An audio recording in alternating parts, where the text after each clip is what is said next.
കൃഷ്ണ രക്ഷതു മാം ചരാചരഗുരു കൃഷ്ണം നമസ്യേ സദാ. കൃഷ്ണേനൈവ സുരക്ഷിതോഹമസകൃത് കൃഷ്ണായ ദത്തം മനഃ. കൃഷ്ണാദേവസമുദ്ഭവോ മമ വിഭോ കൃഷ്ണസ്യ ദാസോऽസ്മ്യഹം. കൃഷ്ണേ ഭക്തിരചഞ്ചലാസ്തു ഭഗവൻ. ഹേ കൃഷ്ണ തുഭ്യം നമഃ. പീതാംബരം കരവിരാജിതശങ്കചക്രകൗമോദഗീ സരസിജം കരുണാസമുദ്രം രാധാസഹായമതിസുന്ദരമന്ദഹാസം വാതാലയേശമനിശം ഹൃദി ഭാവയാമി. ഗുരുർബ്രഹ്മാ ഗുരുർവിഷ്ണു ഗുരുർദേവോ മഹേശ്വര. ഗുരു സാക്ഷാത് പരം ബ്രഹ്മ തസ്മൈ ശ്രീ ഗുരവേ നമഃ. ഓം നമോ ഭഗവതേ വാസുദേവായ. ഓം നമോ ഭഗവതേ വാസുദേവായ. ഓം നമോ ഭഗവതേ വാസുദേവായ. അഥ ചതുർദശോऽധ്യായ. ഉദ്ധവ ഉവാച. വദന്തി കൃഷ്ണശ്രേയാംസി ബഹൂനി ബ്രഹ്മവാദിന. തേഷാം വികൽപ്പപ്രാധാന്യം ഉദാഹോ ഏകമുഖ്യതാ. ഭവതോദാകൃതസ്വാമിൻ ഭക്തിയോഗോ നപേക്ഷിത. നിരസ്യ സർവതഃ സംഗം യേന ത്വയ്യാവിഷേന്മന. ശ്രീഭഗവാനുവാച. കാലേന നഷ്ടാ പ്രളയേ വാണീയം വേദസംജ്ഞിത. മയാ ആദൗ ബ്രഹ്മണേ പ്രോക്ത ധർമ്മോ യസ്യാം മദാത്മക. തേന പ്രോക്ത ച പുത്രായ മനവേ പൂർവജായ സാ. തതോ ഋഗ്വാദയോ ഗൃണ്ണൻ സപ്ത ബ്രഹ്മമഹർഷയാ. തേഭ്യഃ പിതൃഭ്യസ്തത്പുത്ര ദേവദാനവഗുഹ്യകാ. മനുഷ്യാ സിദ്ധഗന്ധർവ സവിദ്യാധരചാരണ. കിം ദേവാ കിന്നരാ നാഗ രക്ഷ കിം പുരുഷാദയ. ബഹ്വസ്തേഷാം പ്രകൃതയോ രജ സത്വതമോ ഭുവ. യാഭിർഭൂതാനി വിദ്യന്തെ ഭൂതാനാം മദയസ്തഥാ. യഥാ പ്രകൃതി സർവേഷാം ചിത്രാ വാചസ്രവന്തിഃ. ഏവം പ്രകൃതിവൈചിത്ര്യാദ് വിദ്യന്തെ മദയോ നൃണാം. പാരംപര്യേണ കേഷാഞ്ചിത് പാഖണ്ഡമദയോ പരേ. മന്മായാമോഹിതധിയ പുരുഷാ പുരുഷർഷഭ. ശ്രേയോ വദന്ത്യനേകാന്തം യഥാ കർമ്മ യഥാ രുചി. ധർമ്മമേകേ യശശ്ചാന്യേ കാമം സത്യം ദമം ശമം. അന്യേ വദന്തി സ്വാർത്ഥം വാ ഐശ്വര്യം ത്യാഗഭോജനം. കേചിത് യജ്ഞതപോദാനം വ്രതാനി നിയമാന്യമാൻ. ആദ്യന്തവന്ത ഏവൈഷാം ലോകാ കർമ്മവിനിർമ്മിതാ. ദുഃഖോദർക്കാസ്തമോനിഷ്ഠാ ക്ഷുദ്രാനന്ദാ ശുചാർപ്പിതാ. മയ്യർപ്പിതാത്മനഃ സഭ്യ നിരപേക്ഷസ്യ സർവദാ. മയാത്മനാ സുഖം യത്തത് കുതഃ സ്യാദ് വിഷയാത്മനാം. അകിഞ്ചനസ്യ ദാന്തസ്യ ശാന്തസ്യ സമചേതസ. മയാ സന്തുഷ്ടമനസ സർവാ സുഖമയാ ദിശ. ന പാരമേഷ്ട്യം ന മഹേന്ദ്രധിഷ്ണ്യം ന സാർവഭൗമം ന രസാധിപത്യം. ന യോഗസിദ്ധീരപുനർഭവം വാ മയ്യർപ്പിതാത്മേച്ഛതി മദ്വിനാന്യത്. ന തഥാ മേ പ്രിയതമ ആത്മയോനിർന ശങ്കര. ന ച സംഘർഷണോ നശ്യർ നൈവാത്മാ ച യഥാ ഭവാൻ. നിരപേക്ഷം മുനിം ശാന്തം നിർവൈരം സമദർശനം. അനുവ്രജാമ്യഹം നിത്യം പൂയേത്യഘ്രിരേണുഭിഃ. നിഷ്കിഞ്ചനാമയ്യനുരക്തചേതസ ശാന്താമഹാന്തോഖില ജീവവത്സലാ. കാമൈരനാലബ്ധധിയോ ജുഷന്തി യത് തന്നൈരപേക്ഷ്യം ന വിദുഃ സുഖം മമ. ബാധ്യമാനോഭിമക്തോ വിഷയൈരജിതേന്ദ്രിയ. പ്രായ പ്രഗൽഭയാ ഭക്ത്യാ വിഷയൈർനാഭിഭൂയതേ. യഥാഗ്നിഷു സമൃദ്ധാർച്ചി കരോത്യേതാംസി ഭസ്മസാത്. തഥാ മദ്വിഷയാ ഭക്തി ഉദ്ധവൈനാംസി കൃഷ്ണശാ. ന സാധയതി മാം യോഗോ ന സാംഖ്യം ധർമ്മ ഉദ്ധവ. ന സ്വാധ്യായ തപസ്ത്യാഗോ യഥാ ഭക്തിർമമോർജിത. ഭക്ത്യാഹമേകയാഗ്രാഹ്യ ശ്രദ്ധയാത്മാ പ്രിയഃ സദാം ഭക്തി പുനാതിമന്വിഷ്ട ശപാകാനഭിസംഭവാത് ധർമ്മ സത്യതയോ വേദോ വിദ്യാവാ തപസാന്വിത മദ്ഭക്ത്യാ വേദമാത്മാനം ന സമ്യക് പ്രപുനാദിഃ കഥം വിനാ രോമഹർഷം ദ്രവതാ ചേതസാ വിനാനന്ദാശ്രുകലയാ ശുദ്ധേദ്ഭക്ത്യാ വിനാശയ വാഗ്ഗദ്ഗദാ ദ്രവതേ യസ്യ ചിത്തം രുദത്യഭീഷ്ണം ഹസതി ക്വചിച്ച വിലജ്ജ ഉദ്ഗായതി നൃത്യത്തെ ച മദ്ഭക്തിയുക്തോ ഭുവനം പുനാതി യഥാഗ്നിനാ ഹേമമലം ജഘാതി സ്മാദം പുനഃസ്വം ഭജതേ ച രൂപം ആത്മാ ച കർമാനുഷയം വിധൂയ മദ്ഭക്തിയോഗേന ഭജത്യഥോ മാം യഥാ യഥാത്മാ പരിമൃജ്യതേ സൗ മത്പുണ്യഗാഥാശ്രവണാഭിധാനൈ തഥാ തഥാ പശ്യതി വസ്തു സൂക്ഷ്മം ചക്ഷുര്യഥൈവാഞ്ജന സംപ്രയുക്തം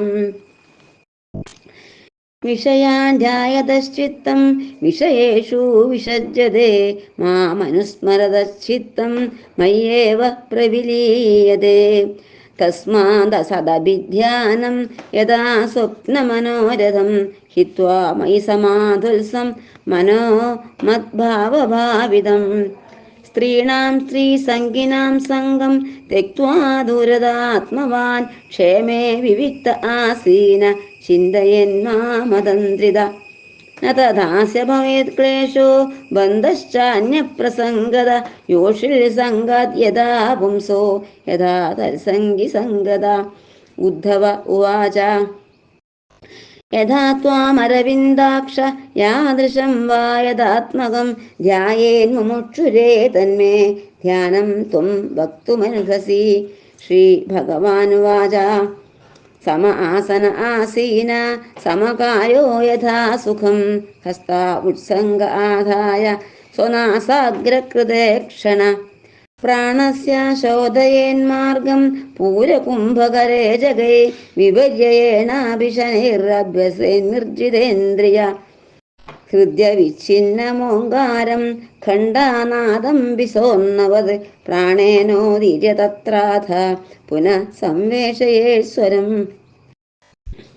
ഏവം പ്രണവസംയുക്തം പ്രാണമേവ സമഭ്യസേത് ദശകൃത്വസ്ത്രിശ്രവണം മാസാ ദർവാഗ്ജിതാനില ഹൃത്പുണ്ഡരീകമന്തസ്ഥം ഊർധനാളമധോ മുഖം ധ്യാത്തോർധമുഖമുന്നിദ്രം അഷ്ടപത്രം സകർണികം കർണികായാം ന്യസേത് സൂര്യ സോമാഗ്നീനുത്തരോത്തരം വന്യമധ്യേ സ്മരേദ്രൂപം മമൈതധ്യാനമംഗളം സമം പ്രശാന്തം സുമുഖം ദീർഘചാരുചതുർഭുജം സുചാരസുന്ദരഗ്രീവം സുഖപോലം ശുചിസ്മിതം സമാനകർണവിന്യസ്തസ്ഫുരന്മകരകുണ്ടലം ഹേമാംബരം ഘനശ്യാമം ശ്രീവത്സ ശ്രീനികേതനം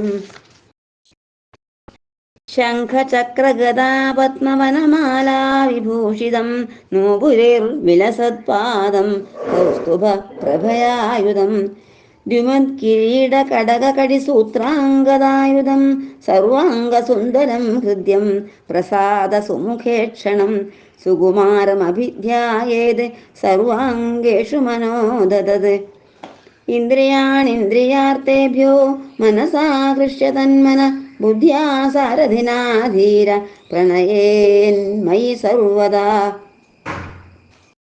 തദ് സർവവ്യാപകം ചിത്തമാകൃഷ്യേകത്ര ധാരയേത് നാന്യാനി ചിന്തയേത് ഭൂയ സുസ്മിതം ഭാവയേന്മുഖം തത്ര ലബ്ധപദം ചിത്തമാകൃഷ്യ വ്യോംനി ധാരയേത് തച്ച ത്യക്ത്വാ മദാരോഹോ ന കിഞ്ചിദഭിചിന്തയേത് ഏവം സമാഹിതമതിർമാമേവാത്മാനമാത്മനി വിചഷ്ടേ മയി സർവാത്മൻ ജ്യോതിർജ്യോതിഷി സംയുതം ധ്യാനേനേത്തം സുതീവ്രേണ യുഞ്ചതോ യോഗിനോ മന സംയാസ്യത്യാശു നിർവാണം ദ്രവ്യജ്ഞാനക്രിയാഭ്രമാ.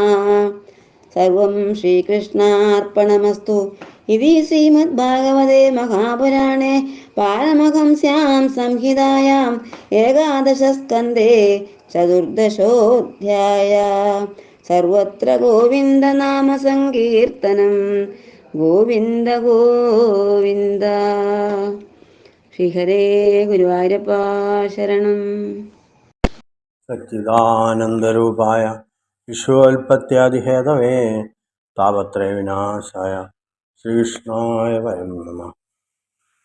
ശ്രീമദ്ഭാഗവതം ഏകാദശസ്കന്ധം 14-ാം അധ്യായം. ഭക്തിയോഗ വിവരണം. ഉദ്ധവൻ ചോദിച്ചു, മഹാപ്രഭോ, ബ്രഹ്മജ്ഞരായ ആളുകൾ നാനാവിധത്തിലുള്ള ശ്രേയോമാർഗത്തെക്കുറിച്ച് പറയുന്നു. ഇവയെല്ലാം തുല്യ പ്രാധാന്യം അർഹിക്കുന്നതാണോ, അതോ ഏതെങ്കിലും ഒന്നിന് അധിക പ്രാധാന്യമുണ്ടോ? സർവ്വസംഘങ്ങളും വെടിഞ്ഞുള്ള ഭക്തിയോഗം ചിത്തത്തെ അങ്ങിലർപ്പിക്കാൻ ശ്രേഷ്ഠമാണെന്ന് അങ്ങിപ്പോൾ കഥിക്കുകയുണ്ടായി. ശ്രീഭഗവാൻ അരുളിച്ചെയ്തു, പ്രളയത്തിൽ നഷ്ടമായ വേദത്തെ ഞാൻ വീണ്ടെടുത്ത് സൃഷ്ടിയാരംഭ സമയത്ത് ബ്രഹ്മാവിന് നൽകുകയുണ്ടായി. അതിൽ എന്നിൽ ചിത്തത്തെ ഉറപ്പിക്കേണ്ടതായ മുഖ്യധർമ്മം സ്ഥിതി ചെയ്യുന്നു. ബ്രഹ്മാവ് തൻ്റെ ആദ്യപുത്രനായ മനുവിന് വേദം ഉപദേശിച്ചു കൊടുത്തു. അതിനുശേഷം മനു, ഭൃഗു തുടങ്ങിയ സപ്തർഷികൾക്ക് വേദത്തെ ഉപദേശിച്ചു കൊടുക്കുകയും ഉണ്ടായി. ആ ബ്രഹ്മർഷിമാരുടെ പുത്രന്മാരാണ് ദേവന്മാർ, ദാനവന്മാർ, മർത്യർ, വിദ്യാധരന്മാർ, ഗന്ധർവന്മാർ, നാഗന്മാർ, കിംദേവന്മാർ, കിംപുരുഷന്മാർ, രാക്ഷസന്മാർ തുടങ്ങിയ സർവരും. ഇവരെല്ലാം സപ്തർഷികളിൽ നിന്നും വേദം പഠിച്ചു. ത്രിഗുണങ്ങളുടെ ഏറ്റക്കുറച്ചിലുകൾ കൊണ്ട് ഇവരുടെ സ്വഭാവം ഭിന്നങ്ങളാണ്. പ്രാണികളുടെ വാസനകൾ വ്യത്യസ്തമായിരിക്കുന്നത് പോലെ ബുദ്ധിയും വ്യത്യസ്തമാണ്. ബുദ്ധിഭേദമനുസരിച്ച് വേദത്തെയും അവർ ഭിന്നരൂപത്തിൽ വ്യാഖ്യാനിക്കുന്നു. ഇപ്രകാരമുള്ള ഭിന്നവാസനകൾ നിമിത്തം മർത്യബുദ്ധിയും ഭേദിച്ചിരുന്നു. പാരമ്പര്യം കൊണ്ട് ചിലർ പാഖണ്ഡന്മാരായിത്തീർന്നു. മായാമോഹിതരായ അവർ സ്വകർമ്മം, രുചി മുതലായവയുടെ ഭേദാനുസരണം വ്യത്യസ്ത രീതിയിൽ ശ്രേയോമാർഗങ്ങളെ പറയുന്നു. മീമാംസകരെ പോലുള്ളവർ ധർമ്മമാണ് പരമശ്രേയോമാർഗമെന്ന് പറയുന്നു. ചിലർ, അതായത് കവികൾ, കീർത്തിയെയും, ചിലർ കാമത്തെയും, അതായത് വാത്സ്യായനാദികളെ പോലുള്ളവർ, ചിലർ ശമദമാദികളെയും, അതായത് യോഗശാസ്ത്രജ്ഞന്മാർ, ചിലർ ഐശ്വര്യത്തെയും, അതായത് അർത്ഥശാസ്ത്രജ്ഞന്മാർ ശ്രേയോമാർഗമായി കണക്കാക്കുന്നു. മറ്റു ചിലർ യജ്ഞം, ത്യാഗം, തപസ്, ദാനം, വ്രതം, യമം മുതലായവയെല്ലാം ശ്രേയോമാർഗമായി പറയുന്നു. ഇവ കൊണ്ടെല്ലാം സിദ്ധിക്കുന്ന ലോകങ്ങൾ ആദ്യന്തങ്ങളോടുകൂടിയതും ദുഃഖപൂർണവും മോഹപ്രദവും കർമ്മത്താൽ ലഭിക്കുന്നതുമാണ്. സർവവും വെടിഞ്ഞ് എന്നിൽ ചിത്തത്തെ അർപ്പിക്കുന്നവർക്ക് പരമാനന്ദം ലഭിക്കുന്നു. ആ സുഖത്തെ വിഷയാത്മാക്കൾക്ക് എങ്ങനെയാണ് മനസ്സിലാകുക? ശാന്തനും എന്നിൽ ചിത്തത്തെ ഉറപ്പിച്ചവനും സർവ്വതിനെയും സമഭാവനയോടുകൂടി ദർശിക്കുന്നവനും യാതൊരാഗ്രഹവുമില്ലാത്തവനുമായ ഭക്തോത്തമന് എവിടെയും ഏതുകാലത്തും പരമാനന്ദം തന്നെയാണ്. അവൻ ഇന്ദ്രപദവിയോ പാതാളാദി ആധിപത്യമോ യോഗസിദ്ധികളോ മുക്തിയോ മറ്റു വലുതുമോ കൊതിക്കുന്നില്ല. എനിക്ക് ഭഗവാൻ എത്രത്തോളം പ്രിയപ്പെട്ടവനാണോ അത്രത്തോളം പ്രിയം ബ്രഹ്മാവിനോടോ ലക്ഷ്മിയോടോ ശിവനോടോ ബലരാമനോടോ എൻ്റെ ആത്മാവിനോടോ തന്നെ ഇല്ല തന്നെ. ശാന്തനും യാതൊന്നിനോടും വൈരമില്ലാത്തവനും സർവത്ര സമദർശനത്തോടു കൂടിയവനുമായ ഭക്തനിലാണ് ഞാൻ അധിവസിക്കുന്നത്. അവൻ സ്വപാദരേണുക്കൾ കൊണ്ട് ഈ വിശ്വത്തെ ശുദ്ധമാക്കുന്നു. കാമങ്ങളെല്ലാം ജയിച്ചവനും ആഗ്രഹങ്ങളിൽ നിന്നെല്ലാം മുക്തി നേടിയവനും സർവ്വജീവികളെയും മിത്രഭാവത്തോടുകൂടി കാണുന്നവനും സർവത്ര സമദർശനത്തോടു കൂടിയവനുമായ എൻ്റെ ഭക്തന് സിദ്ധിക്കുന്ന ആനന്ദം അവന് സ്വപ്നത്തിൽ കൂടി ലഭിക്കുന്നില്ല.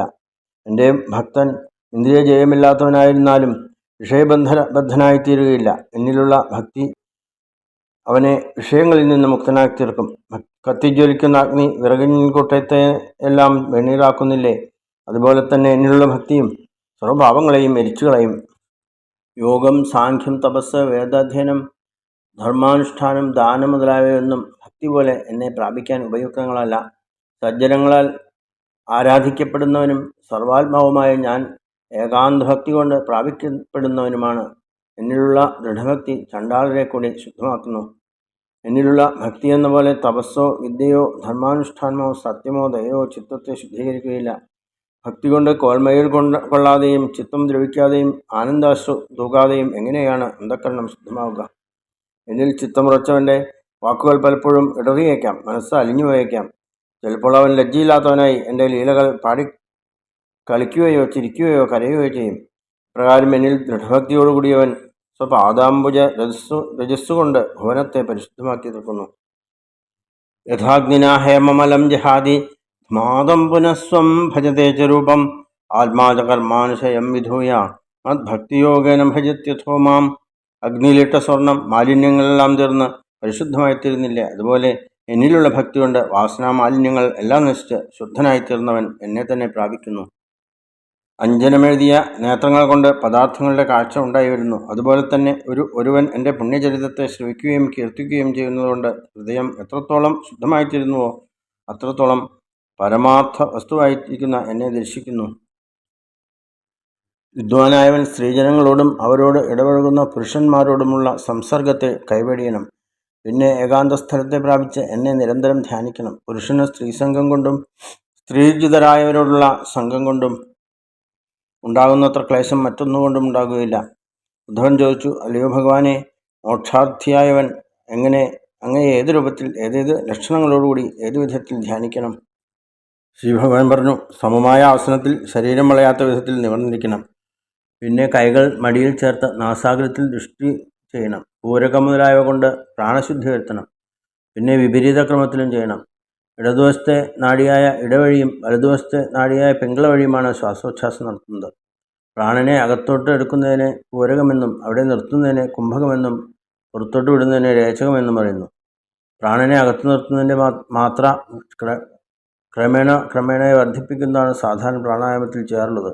വിപരീത ക്രമത്തിൽ എന്നിവിടെ പറഞ്ഞിരിക്കുന്നത് 2 തരത്തിൽ വ്യാഖ്യാനിച്ചു കാണുന്നു. 1. രേചകം, പൂരകം, കുംഭകം എന്ന ക്രമത്തിൽ. 2. ഇടയിൽ കൂടി സ്വീകരിക്കുന്ന വായുവിനെ പിങ്കളയിൽ കൂടി പുറന്തള്ളുക. പിങ്കളയിൽ കൂടി സ്വീകരിക്കുന്ന വായുവിനെ ഇടയിൽ കൂടി പുറന്തള്ളുക. മൂലാധാരം മുതൽ വ്യാപിച്ചു കിടക്കുന്നതും താമരനൂൽ പോലെ സൂക്ഷ്മവും ഹൃദയസ്ഥവുമായ ഓംകാരത്തെ മണിനാദം പോലെ മേലോട്ടുയർത്തി മൂർധാവിൽ കൊണ്ടുവന്ന് വീണ്ടും ഹൃദയത്തിൽ ലയിപ്പിക്കുക. അതിൽ മനസ്സിനെ ഉറപ്പിക്കുക. പ്രാണായാമം 2 വിധത്തിലുണ്ട്: സഗർഭം, അഗർഭം. പ്രണവത്തോടു കൂടിയതിനെ സഗർഭമെന്നും അല്ലാത്തതിനെ അഗർഭമെന്നും പറയുന്നു. സഗർഭ പ്രാണായാമത്തെയാണ് ഇവിടെ സൂചിപ്പിക്കുന്നത്. ദിവസവും 3 നേരം 10 തവണയെങ്കിലും ഇപ്രകാരം പ്രാണായാമം ചെയ്താൽ 1 മാസം കൊണ്ട് പ്രാണനെ ജയിക്കാൻ സാധിക്കും. ഊർധ്വനാളവും അധോമുഖവും വാഴക്കൂമ്പ് പോലെയുള്ളതുമായ ഹൃദയപത്മത്തെ ഊർധ്വമുഖമായി 8 ഇതളോടുകൂടി വികസിച്ച നിലയിൽ ധ്യാനിക്കുക. പിന്നെ ആ ഹൃദയപത്മത്തിൻ്റെ മധ്യത്തിലായി ക്രമേണ സൂര്യൻ, ചന്ദ്രൻ, അഗ്നി എന്നിവകളെ ധ്യാനിക്കണം. അതിനുശേഷം അഗ്നിമധ്യത്തിലായി ധ്യാനമംഗളകരമായ എൻ്റെ രൂപത്തെ ധ്യാനിക്കുക. പ്രശാന്തവും മന്ദഹാസം മുഴുവനുമായ മുഖം, താമരയിതൾ പോലെയുള്ള നേത്രങ്ങൾ, പ്രകാശം ചൊരിയുന്ന കവിൾത്തടം, മകരകുണ്ടലങ്ങൾ മിന്നുന്ന സുന്ദരകർണങ്ങൾ, മനോഹരമായ കഴുത്തു നീണ്ടിരിക്കുന്ന 4 തൃക്കൈകൾ, അവയിൽ ധരിച്ചിരിക്കുന്ന ശംഖ, ചക്ര, ഗദാപത്മങ്ങൾ, വിസ്തൃതമായ മാറിടത്തിൽ ശോഭിക്കുന്ന വനമാല, ലക്ഷ്മീദേവി, കൗസ്തുഭരത്നം, ശ്രീവത്സം, പുതുമേഹത്തിൻ്റെ വർണ്ണം, വള, തോൾവള, അരഞ്ഞാൻ, ഹേമാംബരം, കാൽച്ചിലുമ്പുകളണിഞ്ഞ പാദങ്ങൾ, ശിരസ്സിനെ അലങ്കരിക്കുന്ന രത്നകിരീടം, ഇപ്രകാരമെല്ലാം ഇരിക്കുന്ന സർവാംഗസുന്ദരമായ എൻ്റെ ദിവ്യരൂപത്തെ ഭക്തിയോടുകൂടി ധ്യാനിക്കണം. അതിനുശേഷം വിഷയങ്ങളിൽ നിന്നും ഇന്ദ്രിയങ്ങളെല്ലാം പിൻവലിക്കുക. പിന്നെ മനസ്സിനെ സാരഥിയാകുന്ന ബുദ്ധി കൊണ്ട് സർവ്വവസ്തുക്കളിൽ നിന്നും പിൻവലിച്ച് എന്നിൽ ഉറപ്പിക്കുക. ചിത്തത്തെ എന്നിൽ മാത്രം നിലനിർത്തണം. മറ്റൊന്നിനെക്കുറിച്ചും ചിന്തിക്കരുത്. ശ്രേഷ്ഠവും അന്തസ്സനം ചൊരിയുന്നതുമായ എൻ്റെ മുഖത്തെ നിരന്തരം ധ്യാനിക്കണം. പിന്നെ അതിൽ നിന്നും ചിത്തത്തെ പിൻവലിച്ച് ചിതാകാശത്തിൽ നിർത്തണം. പിന്നെ അതിനെയും കൈവടിഞ്ഞ് എന്നിൽ സാത്മ്യതയെ പ്രാപിക്കണം. അപ്പോൾ ധ്യാനം തന്നെ ഇല്ലാതാകും. ധ്യാനിക്കുന്നവനും ധ്യാനിക്കപ്പെടുന്ന വസ്തുവും തമ്മിൽ ഭേദമില്ലാതായിത്തീരും എന്ന് സാരം. അപ്പോൾ ആത്മാവിനെ എന്നിലും എന്നെ ആത്മാവിലും ദർശിക്കും. അങ്ങനെ ജ്യോതിസിൽ ലയിച്ചാൽ എന്ന പോലെ അനുഭൂതി കൈവരും. തീവ്രധ്യാനം കൊണ്ട് എന്നിൽ സാത്മ്യം പ്രാപിച്ച യോഗി ദർശിക്കപ്പെടുന്നവൻ ദർശനം എന്നീ ഭ്രമങ്ങളിൽ നിന്നും മുക്തനായിത്തീരുന്നു. ഇതോടുകൂടി ഈ 14-ാമത്തെ അധ്യായം അവസാനിച്ചു. സർവത്ര ഗോവിന്ദനാമ സങ്കീർത്തനം. ഗോവിന്ദ ഗോവിന്ദ.